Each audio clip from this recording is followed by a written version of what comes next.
the king of R&B, honey. Get like me. Y'all already know what time it is. I got the black V-neck on.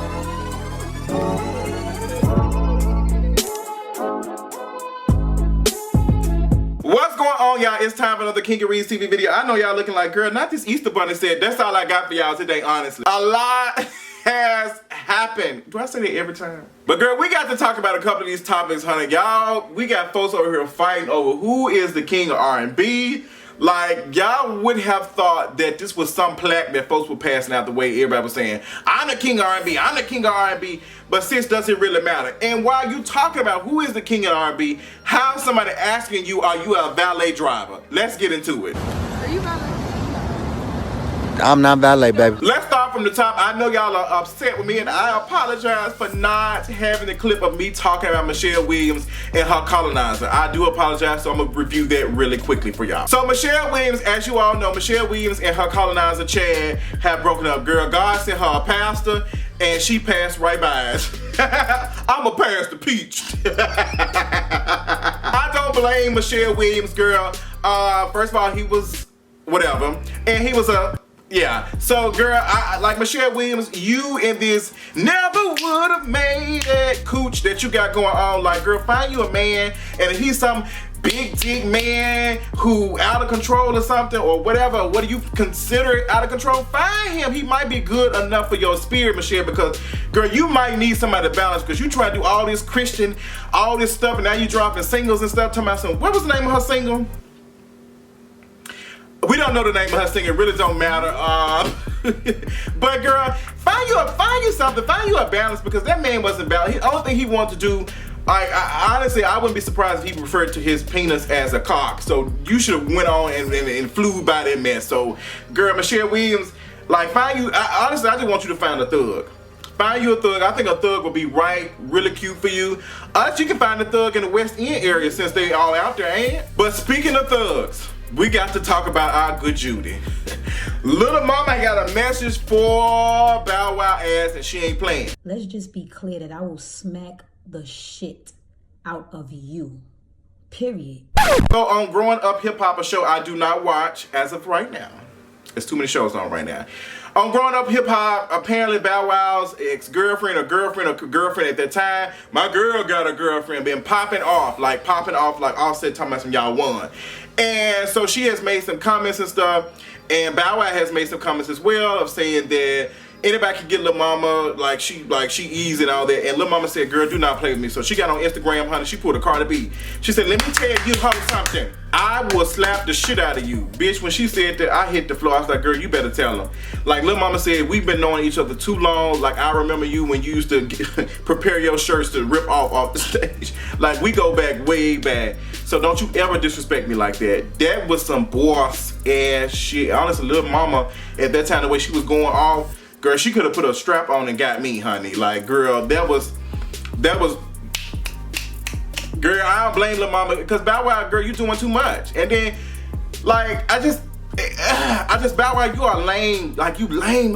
Like, you real lame. Like, not even, like, you lame beyond Safari's lame. Like, girl, you jungle lame, okay, at this point. Like, you just lame as hell. And Lil Mama, being almost in the boat of lameness with you, was able to drag your ass and both y'all sinking to the bottom.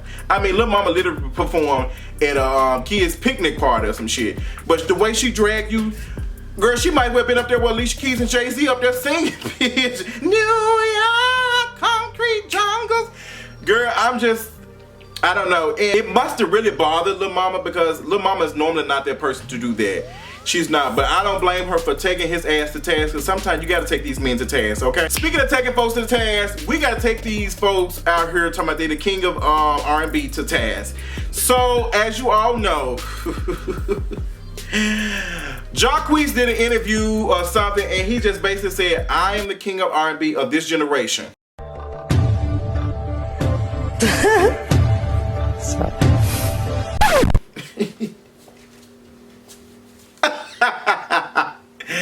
First of all, to be the king of R&B, you gotta write songs, you gotta have beats, and all the shit that you have done has been something that's already done.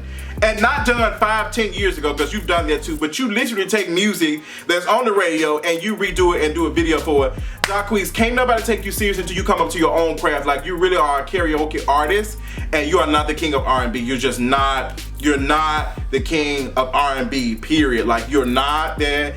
You, like, sis, I don't give a damn how many $100,000 you give your mama for that planned ass orchestrated bullshit, but you are not the king of R&B. You're just not, you're not even that great of a singer. Like, the only thing you be doing is me, B, C, D. That's all you do. You literally singing alphabets in your song. Like, girl, like, you're just not, you're not that talented. You're not a sickening writer. Like, you just have a little voice and some locks and some glasses and make you look like you Trey, and that's it. Like, you're not talented at all. You can't sit up here, like, nobody's calling on you to sing the national anthem. Like, considering how many folks have botched the national anthem, you're just not that girl. You're not that brother. You're not that sister. You're not that good Judy. You're just not, and you're definitely not the king of fucking R&B. Now, people had got into their bag. 100 folks were pressed about it. And then Jay Holiday, who got confused as a valet driver, said that he is apparently the king of R&B at one point in time. And then who else was the king of R&B? Who else? He said Tank was the king of R&B. Or did Tank say girl, all these unknown folks who can't put out an album and sell at least 10,000 fucking copies. Like, Tank can't talk about nobody being a king of R&B, and like, girl, let's just have a whole conversation about this. First of all, Tank, for you to nominate R. Kelly as the king of R&B is garbage. R. Kelly is the king of R and piss. He is not the king of rhythm and blues. He's the king of R and piss. Like, that's it, period. He's the king of calling folks and threatening shit to keep stuff from playing a damn documentary about his ass. So I don't know why Tank got there. Tank, you need to find more gay clubs to perform in and shut your ass up. Like, girl, we don't need you to tell us. We don't expect you to know who the king of R&B is. Who else said that if you are the king of R&B, you don't have to say you are the king of R&B, because what's understood needs no understanding. And also, honestly, there is no king of R&B. And for y'all to even nominate Bruno Mars, like, I'm not nominating any non-black artist as the king of R&B. I'm just not doing that shit. That's not Bruno Mars ass. Like, girl, no ma'am. Absolutely, absolutely not. Bruno Mars is taking R&B music and making it palatable for white folks. So damn sure he ain't no king of R&B. He the king of making shit for white folks so they can tap dance and feel good on their feet and some shit. Girl, no man, y'all keep happy feet over there. Who else said they're the king of R&B? Jay Holiday, back on your lame ass, because you talking about, I ain't what's name, not no Gucci shirt. It don't matter. They didn't even recognize you as a person. So the fact that they recognize like, you talking about a brand, bitch, you supposed to be a brand. If you was a king of R&B at one point, I mean, they need to nominate your ass or see your ass as that person right then and there as the king of R&B, Jay Holiday or whatever. Girl, only holiday we know of is the one that Nicki Minaj was talking about, holiday season. And this ain't even your season to be the king of R&B, and you never had a season to be the king of R&B. Like, cut the shit. And them girls dragging you and saying that, girl, August Alsina stole your sound, and you ain't call him out. So what's the tea? Like, no. Jay Holiday talking about not the Gucci shirt. First of all, they didn't even recognize you as a person of yourself. They didn't even, like, Jay Holiday trash. There is no king of R&B, honestly, at this time. There's just not. And Chris Brown ain't no. All of them, honestly, are garbage. Chris Brown, no. Girl, no man. TGT and Genuine being coked out, no ma'am. None of y'all asses. Not like throw the whole thing away. I'm just not. But Jay Holiday getting confused as a valet driver is a move. Are you valet? Bitch, them hoes asked you, are you valet? Bitch, I would've threw my keys and asked you, are you valet? There is no king of R&B. Moved on to the next subject. And since we're talking about king of R&Bs and lack thereof, let's talk about the queen of music herself. Queen and king of music, Beyoncé, Giselle Knowles Carter, is in India, dancing, girl. She out here performing, not a girl. She out here performing and stuff. She's out here performing for the richest man in India for his daughter's wedding. I want to know how much coin. This man is reportedly worth $45 million. I want to know how much did he pay Beyonce? Because I'm thinking about Jay-Z ass. How much did? Because I'm so glad that it was a performance that Jay-Z ass was out here sound like a damn Hoover vacuum cleaner. So glad about that. How much money did they pay Beyonce ass to come and perform? I need to know. Like, girl, Beyonce asked when we perform, we buying tickets to go to her damn sold out damn show. She wanted to perform some of them songs that she performed. But she was out there, looked sickening, outfits amazing. Some people were accusing her of cultural appropriation, saying that she had on this thing and that's cultural appropriation. Girl, how's that cultural appropriation? And she's literally performing at an Indian wedding. And the person who designed it was somebody who knows the culture, who is in the culture. And like she's in, like, what is that's not, if people invite you into their shit to do it, that's different. Like that's a complete, like when you go to different countries, I know a lot of folks who want to speak on cultural appropriation don't actually know the definition of cultural appropriation. When I went to Iraq back in 2010, there was a conversation about if we get invited to speak at these villages or whatever, these folks or whatever, they're going to invite me into their homes. They're going to make me drink their stuff. They're going to invite me into their homes. I'm going to have to drink some of their stuff. Like that's the culture. Like they're going to probably have me doing cultural traditional shit that they do. And that's just what it is. That's not cultural appropriation. That's basically what Beyonce is doing. She got paid to do that shit. She got booked. They contacted her and now she's doing it. Like that's not cultural appropriation. That's just not what it is. So I need y'all to look up the definition of what that is. But I know the Jays know exactly what cultural appropriation is, but for the folks who are always angry because they smell like mayonnaise, that was not cultural appropriation. But shout out to B, she out there look good, sticking everything. Get your life, queen. Woo! Ty Dolla $ign was reportedly about to face 15 years in jail, in prison, honey, going to jail, period, for having, how many, I don't know how much, it was some cocaine, and he had some marijuana and stuff. It was less than an ounce, I think. And girl, you know, he got stopped in Fulton County. Them folks said they had the dog sniffers. Let me tell you something. Atlanta, Georgia, period, has some of the, the trashiest drug laws ever. Like it's just like y'all really spent all this money to like find some cocaine and some weed. Like girl, that shit didn't make any sense. Like it just really, I really starting to understand. I'm really trying to understand what the war on drugs is and who does it benefit other than the U.S. government, because it really does not benefit the U.S. government, because the U.S. government ends up spending all this money for this shit and it don't bring any more money in. Well, it probably do to some folks. Conversation. Follow on the For the Culture podcast. I don't think Ty Dolla $ign should go to jail at all, but there's so many ways I feel about the whole situation. I don't think he should serve any time, especially now 15 years. I do think Ty Dolla $ign should have known better to be carrying around stuff like in the South. Like it's garbage. But if he want to use this as a heel to like say, look, we got to work on this shit. We got to get it together. Maybe Kim Kardashian can save him. Since we speaking of trash, let's talk about Nick Cannon. Nick Cannon dug up some tweets in response to Kevin Hart saying he was not going to be a part of the Oscars in 2019. I'm happy about that. So Nick Cannon dug up some tweets on Sarah Silverman and who else, these other folks that we don't fuck with. And they were saying some homophobic shit and all of that. And these folks were white. He would say, so what? The issue is a double standard. All this, like Nick Cannon really showed up like Tuxedo Mask and really thought he had did the work. He really jumped up and said, look what I found. My work here is done. First of all, I need us to understand the stuff that Kevin Hart was saying hurts black queer folks.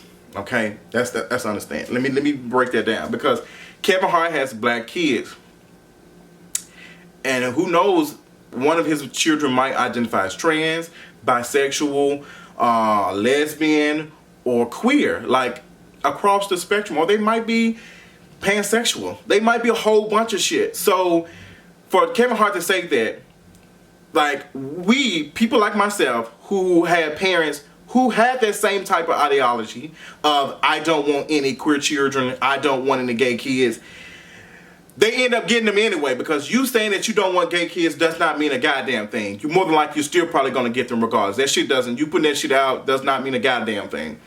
So like I am a product of parents who did not probably want any gay kids, and I went through fucking hell. I went through a lot of shit that I can't say was actual abuse, not physically but mentally. And I love my parents. I love them to death. I'm currently not talking to my mama right now because we got some stuff going on, but they allowed religion to come in and teach them how to treat me as an individual, telling y'all this is how I am, this is how I identify, and having a problem with that. So Kevin Hart saying that speaks to I need people to understand that.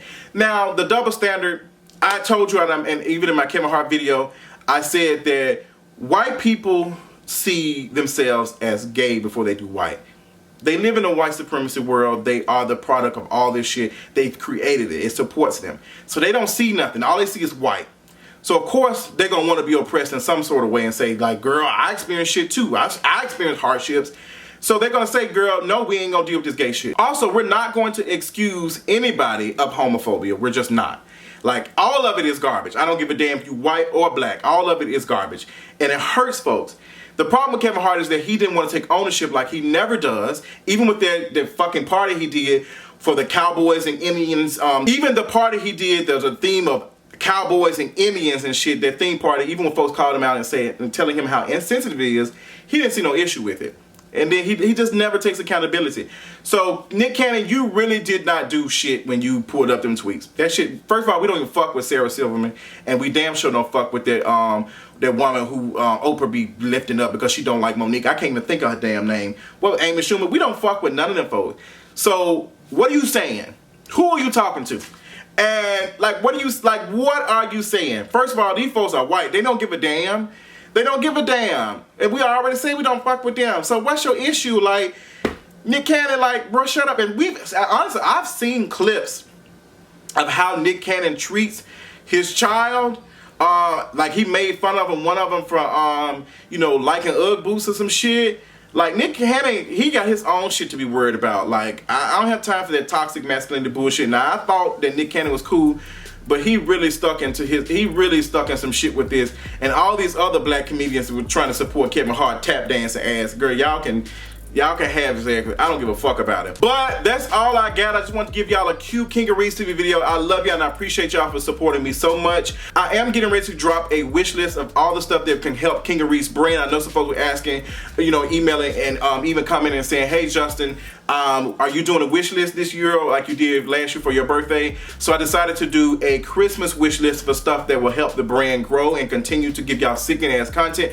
I will be dropping that. If you don't want to purchase anything off the list, you don't have to, because I know the girl be like, well, bitch, I ain't buying you shit. You don't have to. It's for the people who do want to show support like they always do in my P.O. box or anything. So I appreciate y'all. I love y'all so much. And I will talk y'all later on tonight. Bye.